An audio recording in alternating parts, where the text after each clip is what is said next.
अगर आप भी अपना एनपीएस का अकाउंट घर बैठ के ओपन करना चाहते हैं तो ये वीडियो आपके लिए, इसलिए आपको कहीं जाने की जरूरत नहीं है। आप अपने फोन से, अपने कंप्यूटर से इजीली आप अपने अकाउंट को ओपन कर सकते हैं और आप 2 लाख तक का टैक्स को बचा सकते हैं, क्योंकि 1,50,000 तो आपने एटीसी में बचाया है। अब जो आप एनपीएस लेंगे उससे आपको 50,000 का एडिशनली बेनिफिट मिलेगा। तो चलिए जानते हैं जल्दी से इस प्रोसेस को। लेकिन इस प्रोसेस को स्टार्ट करने से पहले मैं आपसे सिर्फ यही कहूंगी, वैसे तो आप मोबाइल से भी कर सकते हैं, लेकिन अगर आप कंप्यूटर से करेंगे तो आपके लिए काफी इजी होगा। ये मेरा खुद का पर्सनल एक्सपीरियंस है, तो इस वीडियो को लास्ट तक देखिए जिससे कि आप स्टेप बाय स्टेप सही प्रोसेस करें और आपको कोई भी प्रॉब्लम नहीं हो। चलिए चलते हैं आप कंप्यूटर स्क्रीन पर और जानते हैं एनपीएस अकाउंट ओपन करने की पूरी प्रोसेस।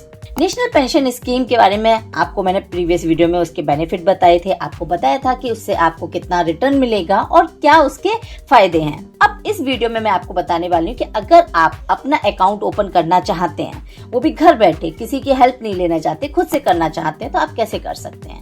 देखिए, मैंने इसके डिस्क्रिप्शन बॉक्स में आपको एक लिंक दिया है, आपको उस लिंक पे क्लिक करना है। जैसे ही आप लिंक पर क्लिक करेंगे आपके सामने इस तरीके का पेज ओपन होगा। ये नेशनल पेंशन सिस्टम ट्रस्ट का ये पेज है। जब आप इस पर क्लिक करेंगे तो देखिए आपको राइट हैंड साइड से आपको दिखेगा नेशनल पेंशन सिस्टम। आपको इस पे जाकर क्लिक करना है। जैसे ही आप क्लिक करेंगे आपके सामने एक और पेज ओपन होगा जिसमें आपको 4 ऑप्शन दिख रहे हैं, रजिस्ट्रेशन, कंट्रीब्यूशन, टायर 2 रेगुलर और गेट सेम डे एनएवी।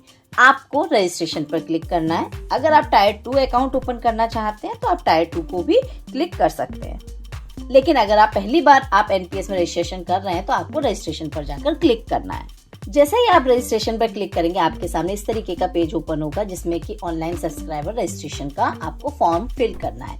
देखिए, इसमें आपको दिख रहा है कि एप्लीकेंट टाइप। एप्लीकेंट टाइप में 3 ऑप्शन है, इंडिविजुअल सब्सक्राइबर, कॉर्पोरेट सब्सक्राइबर और गवर्नमेंट एम्प्लॉय।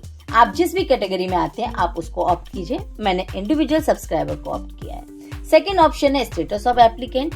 आपका क्या स्टेटस है, लाइक आप सिटीजन ऑफ इंडिया हैं या फिर आप एनआरआई हैं या फिर आप ओवरसीज सिटीजन ऑफ इंडिया हैं। आप जो भी हैं आप उसको ऑप्शन को चूज कीजिए। मैंने सिटीजन ऑफ इंडिया को चूज किया है। उसके बाद आप अपने एनपीएस अकाउंट को किसके साथ रजिस्टर करना चाहते हैं, आपके आधार कार्ड के थ्रू भी कर सकते हैं, आप पैन कार्ड के थ्रू भी कर सकते हैं। मैंने आधार कार्ड के थ्रू किया है। नेक्स्ट ऑप्शन में आपको चूज करना है आपको टायर 1 चाहिए या टायर 1 और 2 दोनों चाहिए।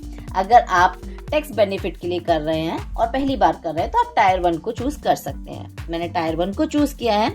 उसके बाद देखिए इसमें ऑप्शन सेलेक्ट करने के लिए आप किसके थ्रू कर रहे हैं, तो मैंने ऊपर आधार कार्ड लिया है तो मैंने यहाँ पर भी आधार कार्ड को चूज किया है। आप जैसे ही आधार चूज कर रहे हैं तो आपको उसके बाद अपने आधार का नंबर डालना है। आधार का नंबर डालते ही आपको जनरेट ओटीपी पर क्लिक करना है। जैसे ही आप जनरेट ओटीपी पर क्लिक करेंगे तो जो आपका मोबाइल नंबर रजिस्टर्ड है वहां पर आपको ओटीपी आ जाएगा। ओटीपी को डालना है और उसके बाद कंटिन्यू पर क्लिक करना है। जैसे ही आप कंटिन्यू पर क्लिक करेंगे तो आपके सामने एक और पेज ओपन होगा जिसमें आपको दिया हुआ है सब्सक्राइबर रजिस्ट्रेशन। देखिए, इसमें पूरी 6 प्रोसेस है। आपको 6 प्रोसेस को स्टेप बाय स्टेप करना है। एक भी प्रोसेस को आपको इनकम्प्लीट नहीं छोड़ना है, अदरवाइज आपका फॉर्म पूरी तरीके से फिल नहीं होगा। और जब आप फिल कर रहे हैं तो आप ध्यान रखिए कि आपका इंटरनेट प्रॉपर चल रहा हो। सेकेंड थिंग, कभी कभी इसकी साइट स्लो होती है तो प्रोसेस होने में टाइम लग जाता है। तो आपको उस प्रोसेस को ये देखना है कि अगर आपकी एक्नॉलेजमेंट आईडी अगर जनरेट हो गई है तो आप इसी प्रोसेस को दोबारा आगे भी कंटिन्यू कर सकते हैं। ये मैं आपको आगे बताने वाली हूँ। अब देखिए, आपको पर्सनल डिटेल में देखिए आपको पर्सनल डिटेल फिल करनी है, जिसमें टायर 1 में आपको सबसे पहले अपना टाइटल चूज करना है, जो भी श्री, श्रीमती, कुमारी जो भी है। उसके बाद आपका first name, middle name, last name. उसके बाद एक आपको ऑप्शन दिख रहा होगा एप्लीकेंट इज ऑर्फन। अगर एप्लीकेंट ऑर्फन है, अनाथ है, तो वो उस पर क्लिक कीजिए, अदरवाइज आप नो पर क्लिक कर दीजिएगा।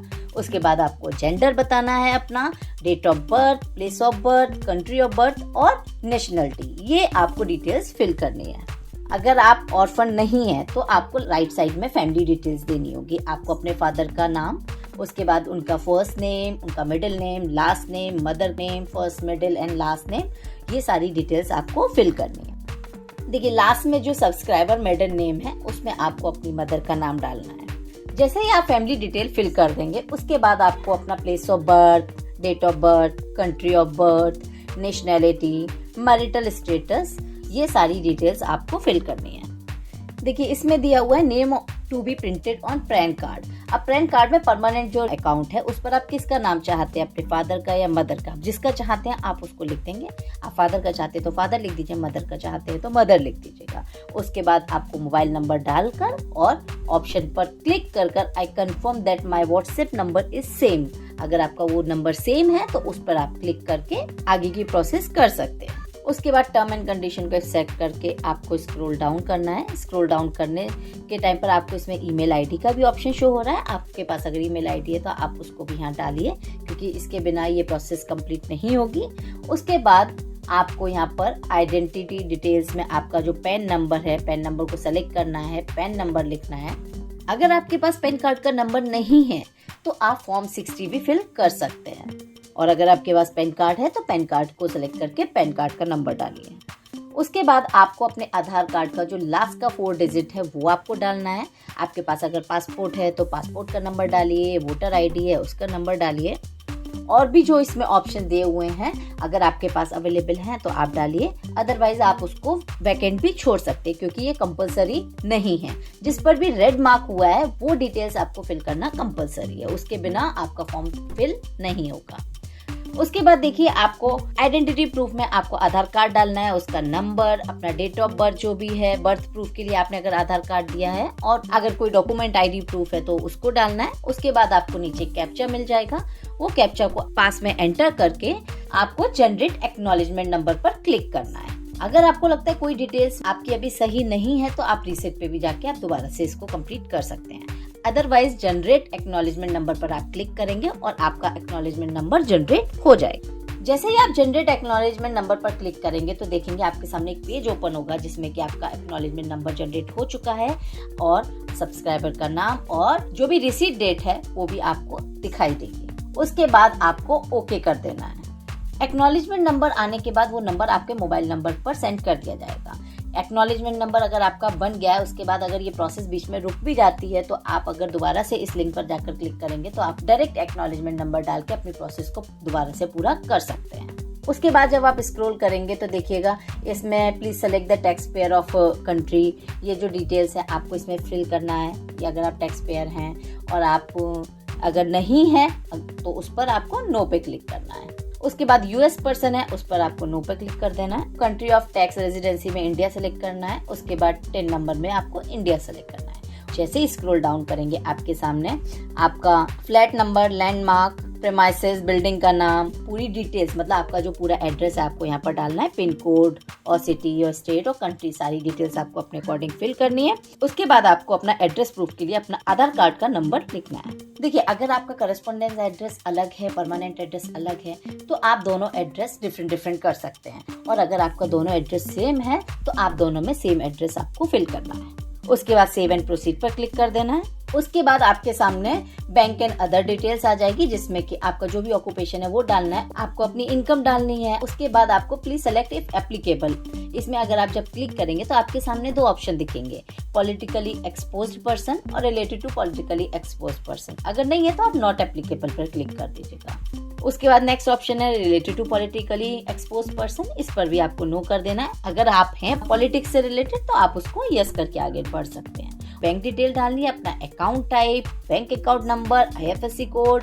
जैसे ही आप आईएफएससी कोड डालेंगे वैसे ही आप जब सर्च करेंगे तो आपकी बैंक का नाम, ब्रांच नेम और ब्रांच एड्रेस ऑटोमेटिकली यहाँ पर आ जाएगा। उसके बाद आप अपना पिन कोड डालेंगे, अपना स्टेट, अपना कंट्री। देखिए, अभी तक तो सभी का ही बैंक अकाउंट आधार कार्ड से लिंक है, अगर आपका नहीं है तो करवा लीजिए, और अगर है तो इस पर आप क्लिक करके आप आगे प्रोसीड कर सकते हैं। जब आप प्रोसीड करेंगे तो एक आपको नेक्स्ट पेज ओपन होगा, जिसमें देखिए आपको दिया हुआ है जो 4th ऑप्शन है, स्कीम एंड नॉमिनेशन डिटेल। अब आपको ये फिल करना है।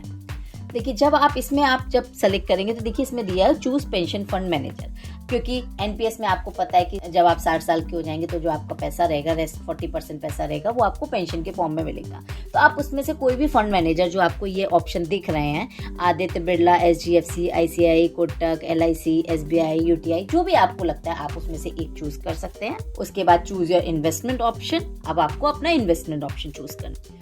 जैसे ही आप इन्वेस्टमेंट के ऑप्शन पर क्लिक करेंगे तो आपको ऑटो और एक्टिव दोनों ऑप्शन दिखाई देंगे।